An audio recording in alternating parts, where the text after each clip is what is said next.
Bonjour et bienvenue dans cette vidéo, j'espère que vous allez bien. Aujourd'hui on se retrouve pour une FAQ puisque ça y est, je réponds enfin aux questions que vous m'avez posées fin janvier, donc il était temps que je m'y mette. Alors tout d'abord, avant de commencer, je vous tenais absolument à vous remercier pour les questions que vous m'avez posées et aussi pour les messages très gentils qui accompagnaient parfois vos questions et qui m'ont vraiment touchée. J'ai tout lu et franchement, merci à vous tout simplement. Allez, c'est parti, je commence. Quel est mon parcours scolaire? Alors mon parcours scolaire au tout début il est plutôt classique et puis à un moment donné c'est parti un petit peu en vrille. Alors au tout départ donc je fais mes années de maternelle, de primaire et puis arrive le collège et là je commence à ne plus du tout aimer l'école, à ressentir un petit peu une sorte de phobie scolaire mais que j'arrive un peu à camoufler parce que j'ai cette chance incroyable pendant mes années de collège d'être super bien entourée en termes d'amitié en fait. Vraiment pendant ces 4 années de collège j'ai eu des classes au top, enfin c'était surtout les personnes qui m'accompagnaient étaient vraiment chouettes. Bien sûr qu'on avait parfois nos petites histoires évidemment entre ados mais globalement ce sont les personnes qui m'ont accompagnée pendant ces 4 ans de collège qui m'ont aidée chaque matin à aller en cours. Malheureusement pour moi il y a eu le lycée par la suite et en fait le lycée, ce qui s'est passé dans ma vie au même moment où j'entre en seconde, c'est l'arrivée des troubles du comportement alimentaire puisque pendant 3 ans de ma vie j'ai souffert d'anorexie, de boulimie et de la dépression qui va avec. Donc 3 années de ma vie qui sont très sombres, les plus sombres actuellement. Vraiment ça a été très compliqué. Du coup j'ai dû faire mon année de seconde avec les troubles du comportement alimentaire et ça a été dur, plus la phobie scolaire qui essayait un peu de m'enfoncer et puis bon honnêtement j'ai réussi tant bien que mal cette année de seconde et je sais même pas comment. Mais par contre l'année suivante, l'année où je devais commencer ma première, eh bien j'ai dû être déscolarisée puisque cette année-là, les troubles du comportement alimentaire étaient encore plus forts dans ma vie. Et puis bon la phobie scolaire a vraiment pris le dessus et je n'arrivais pas du tout à me rendre au lycée en fait. Vraiment physiquement c'était pas possible. Donc pendant 1 an, déscolarisée. Et l'année d'après, alors que je souffrais encore de TCA, bien évidemment j'ai eu envie de reprendre mes études, mais j'ai choisi de le faire par correspondance. Donc j'ai fait une première L, bien évidemment, quand on aime les livres. Je pense que ça ne vous étonne pas. Donc voilà, première L par correspondance. Et à la fin de cette première L en fait, ça a marqué la fin de mes troubles du comportement alimentaire. Donc voilà, au moment où je passais mes épreuves de bac de première, je ne savais pas encore que je vivais mes derniers instants avec les TCA. Donc trop bien. Par la suite, j'ai continué mes cours par correspondance. Même si j'ai plus de TCA, j'avais quand même encore la phobie scolaire, pas du tout l'envie de retourner à l'école. Donc j'ai fait ma terminale L par correspondance. J'ai eu mon bac et puis ensuite j'ai fait 3 ans de LLCE anglais par correspondance. Donc c'est une licence d'anglais parce que j'adorais cette langue, que je l'aime toujours, que j'aimais énormément la culture anglophone. D'ailleurs un de mes rêves actuels c'est d'aller aux États-Unis puisque j'y suis jamais allée de ma vie. Et voilà, je me suis dit je sais pas trop quoi faire de ma vie, mais vu que j'adore tout ce qui touche à l'anglais, la culture anglophone, autant me tourner vers cette licence et puis ça peut toujours m'apporter des choses et effectivement j'ai beaucoup aimé cette licence. Ensuite mon métier, réponse encore une fois assez atypique mais bon au moins je commence par ces trucs là et puis comme ça après on aura les questions les plus simples. Alors oui, je n'ai donc pas de métier en dehors donc de YouTube si on peut le considérer comme un métier. YouTube ne me fait pas vivre, mais vu que je touche quand même un petit peu d'argent avec mes vidéos, j'ai été obligée d'ouvrir un compte d'auto-entrepreneur, voilà, pour que je puisse toucher légalement l'argent, mais clairement j'en touche pas assez pour en vivre. À côté donc je ne fais rien pour le moment, je suis à la recherche d'un emploi et c'est un peu compliqué pour ne rien vous cacher puisque j'ai eu quelques expériences, j'ai fait pas mal de petits métiers par-ci par-là et donc une expérience a très mal tourné. Voilà, dans ce travail-là, j'y suis restée pendant 1 an. C'était un peu bizarre comme travail, l'ambiance avec les collègues, parfois c'était un peu malsain, il y avait un peu de jalousie par-ci par-là. et donc je reste 1 an là-bas. Et le dernier mois où j'ai travaillé là-bas, c'était un mois d'août. Une collègue qui ne m'aimait pas a attendu en fait ce mois d'août, ce mois où toutes les personnes avec lesquelles je m'entendais bien avaient pris leur congé d'été, où je me retrouvais un peu toute seule, pour me faire vivre un petit calvaire. Donc j'ai subi le harcèlement au travail à ce moment-là, donc j'ai arrêté ce travail. Voilà, j'ai arrêté à temps parce que je pense que un petit peu plus et j'aurais pu tomber en burn-out, et là non, ça aurait été vraiment trop dur. Mais en tout cas ça m'a quand même laissé des séquelles tout ça, puisque aujourd'hui je suis assez angoissée avec le milieu de l'entreprise. Je me vois pas du tout avoir un travail à nouveau avec tous les jours te rendre dans un endroit où tu es confiné, où tu es entouré par tes collègues et où tu as une pression constante. Vraiment ça c'est quelque chose que je ne pourrais plus supporter aujourd'hui, qui est trop anxiogène pour moi. Donc c'est là où c'est compliqué pour moi ma recherche d'emploi, puisqu'il faut que j'arrive à trouver quelque chose où je peux tout simplement être un petit peu plus relax. Donc peut-être essayer de travailler de chez moi ou... Enfin bref, je cherche des pistes, mais honnêtement je vais pas plus m'épancher que ça sur le sujet parce que je suis encore en cours de progression à ce niveau-là. Mais bon, comme vous le voyez, je suis pas la fille qui arrive le mieux à m'intégrer dans cette société, hein. Quand même, c'est pas évident pour moi, mais je m'accroche. Petite question qui va de pair, est-ce que je travaille dans le domaine du livre? Donc non. Justement à cause de mes angoisses, j'ai failli travailler dans le domaine du livre, pour ne rien vous cacher, puisque même si j'ai absolument pas fait d'études dans ce domaine-là en fait, j'ai quand même envoyé un CV dans la plus grande librairie de ma ville. J'ai passé même un entretien du coup qui s'est très bien passé, et on m'offrait un poste. Malheureusement, justement avec mes angoisses, ça n'a pas été possible puisque c'était un poste avec de très grosses journées sans fin en fait. Du coup ça m'a beaucoup stressée d'avoir des journées aussi grosses dans une entreprise. Voilà, même si c'est autour des livres, ça reste quelque chose d'assez angoissant pour moi. Donc comme je vous dis, hein, j'ai vraiment du travail à faire sur moi-même. Quelles sont les langues que je parle, et y a-t-il une langue que j'aimerais apprendre à parler? Je parle le français, pas très bien, l'anglais, et je pense avoir quelques restes d'espagnol par-ci par-là. Honnêtement c'est pas une langue que je pratique beaucoup, mais j'arrive encore à la comprendre. Peut-être que j'arriverai à me débrouiller oralement. Et pour la langue que j'aimerais peut-être apprendre à parler si jamais j'en avais l'opportunité, ça serait le japonais, parce que autant j'adorerais faire un voyage aux États-Unis, autant j'ai aussi le rêve d'en faire un au Japon. Voilà, c'est juste des rêves. Ça se réalisera probablement jamais, mais franchement, ça serait trop bien. Quelle est la série que j'attends le plus cette année? Il y en a plusieurs. Tout d'abord, la saison 4 de Stranger Things, je l'attends avec beaucoup d'impatience. La saison 3 de Umbrella Academy et aussi la saison 3 de The Boys. C'est vraiment les saisons les principales que j'attends le plus. Bien sûr, j'attends aussi la saison 3 d'Euphoria, mais ça c'est pas pour cette année, c'est même pas pour l'année prochaine. Donc je peux toujours attendre et ça me rend triste. Quelle lectrice étais-je enfant et adolescente? Mon histoire avec les livres, c'est une histoire qui dure un petit peu depuis toujours, puisque avant même de savoir lire, j'avais déjà beaucoup de livres à la maison. J'avais des livres illustrés vraiment, j'avais des livres avec un petit peu de texte par-ci par-là. L'objet livre, ça a toujours été quelque chose que j'ai eu dans les mains en fait. Du coup, dès que j'ai appris à lire, je lisais énormément. On me prêtait aussi beaucoup de livres, beaucoup de petits romans pour enfants à l'époque. Donc franchement, la lecture et moi, ça a toujours fait un. Sauf à un moment de ma vie qui est l'adolescence, où là j'ai eu beaucoup de mal à me tourner vers des nouveaux livres. Parce que, comme beaucoup je pense, il y a eu l'effet collège avec ces lectures imposées qui sont souvent des lectures classiques, qui sont toujours un peu la même chose, et pour peu que tu aimes pas trop ça, du coup ça te dégoûte un peu de la lecture.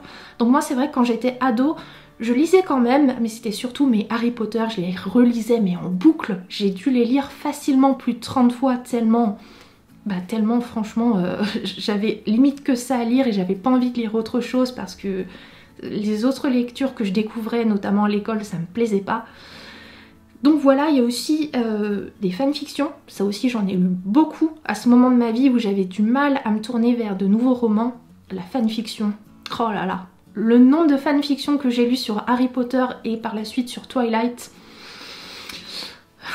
je compte même plus les heures que j'ai passées à en lire, et franchement, je regrette pas du tout parce que ça m'a vachement fait progresser en anglais, cette période-là. On en vient donc à la création de ma chaîne. Justement après ces années d'adolescence où c'était un petit peu compliqué pour moi de lire de nouveaux romans, bah j'arrive à ce moment de ma vie où je découvre Booktube, et Booktube me donne trop envie de donner une chance à certains titres, à certaines sagas. C'est ce que je fais, je me régale et je me remets progressivement à lire et à retrouver le rythme que j'avais lorsque j'étais enfant, donc un rythme de lecture assez effréné. Et à ce moment-là, autour de moi, vu que personne ne lit les mêmes choses que moi, j'ai carrément même des proches qui ne lisent pas du tout, bah je me sens un peu seule dans cette passion, j'ai envie de la partager et je me dis bah pourquoi pas créer ma chaîne YouTube en fait, pourquoi pas créer ce contenu que j'adore regarder. Donc je me lance, voilà, je ne crée pas de blog alors que à l'époque quand t'as une chaîne Booktube généralement tu fais ton blog à côté. Moi je me suis dit franchement le blog je suis sûre que je m'y tiendrai jamais, faut écrire des articles et tout, c'est un côté un peu scolaire, c'est pas fait pour moi.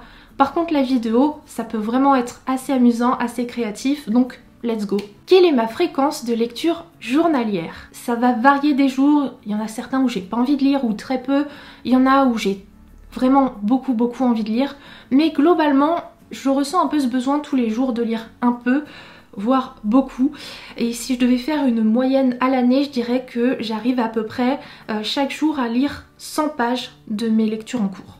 Donc c'est plutôt pas mal, c'est plutôt un bon rythme qui me permet de bien lire. Combien de livres je possède? Alors j'en possède un peu plus de 300, sachant généralement que dès qu'on arrive aux 400, j'ai tendance à faire des tris en fait dans mes bibliothèques. En fait j'en fais assez régulièrement et d'autant plus en ce moment où je ressens un besoin vraiment de changement dans cette bibliothèque.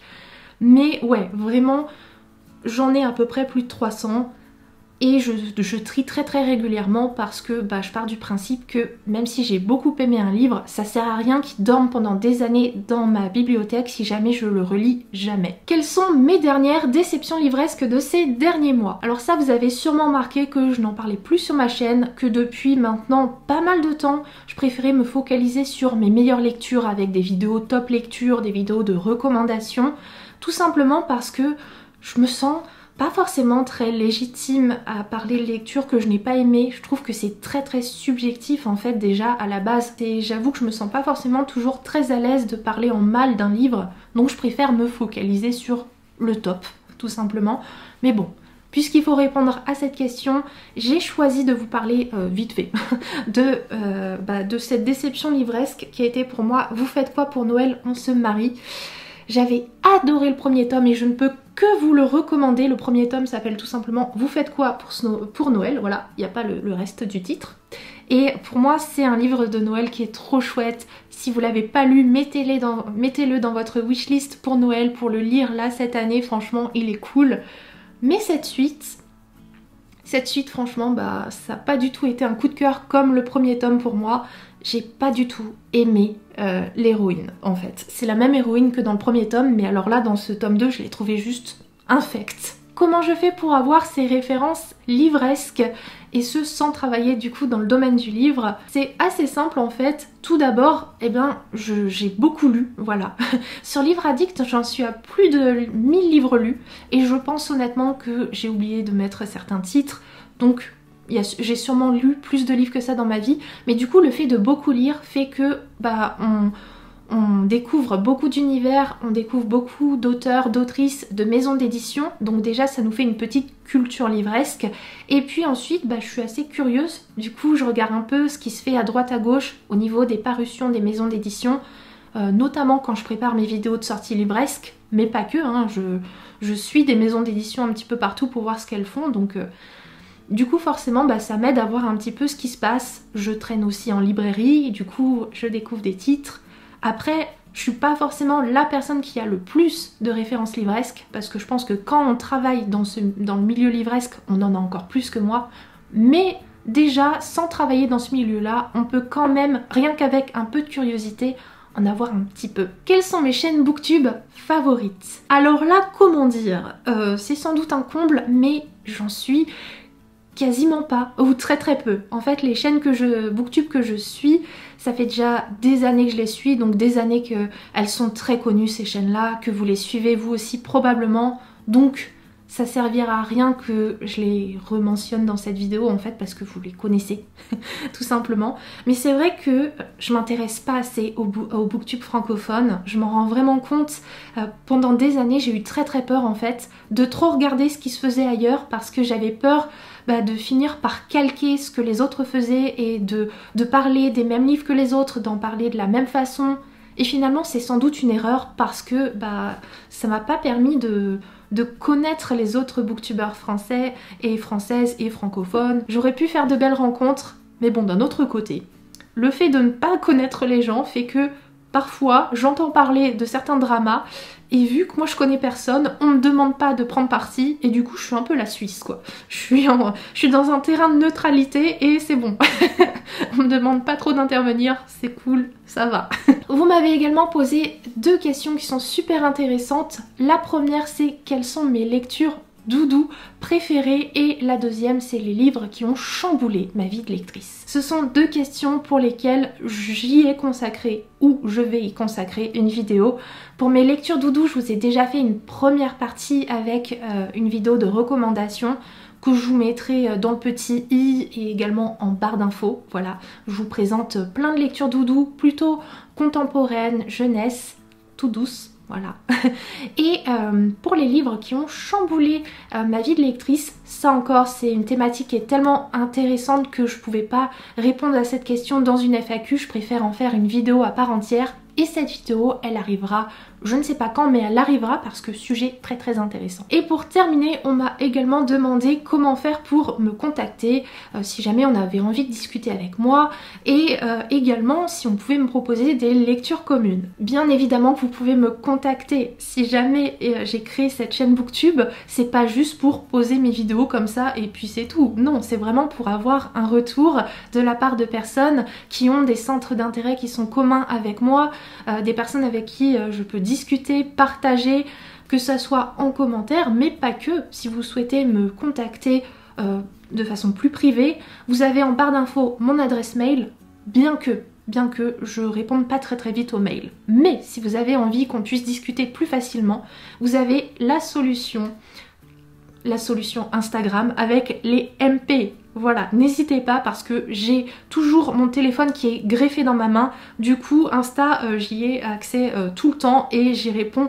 Je réponds assez rapidement dessus, hein, honnêtement. Donc n'hésitez pas si vous voulez qu'on discute de livres ou de n'importe quoi d'autre.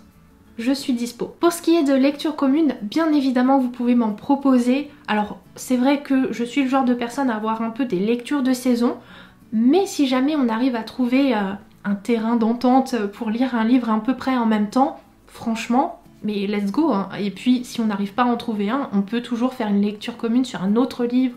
Enfin franchement, n'hésitez pas à m'en proposer, moi il n'y a pas de souci, bien au contraire. D'ailleurs à partir de lundi, je vais en faire une avec l'une d'entre vous sur le prieuré de l'Oranger, donc franchement comme quoi, il y a juste à demander et on s'arrange. Voilà donc pour cette FAQ, vous en savez maintenant un petit peu plus sur moi. J'espère que ça vous a plu, que je perce un petit peu ma bulle. C'est jamais très évident pour moi de faire ce genre d'exercice, mais il le faut quand même, hein, n'est-ce pas? En tout cas, je vais vous laisser ici et je vous fais de très gros bisous et on se retrouve tout bientôt pour une nouvelle vidéo.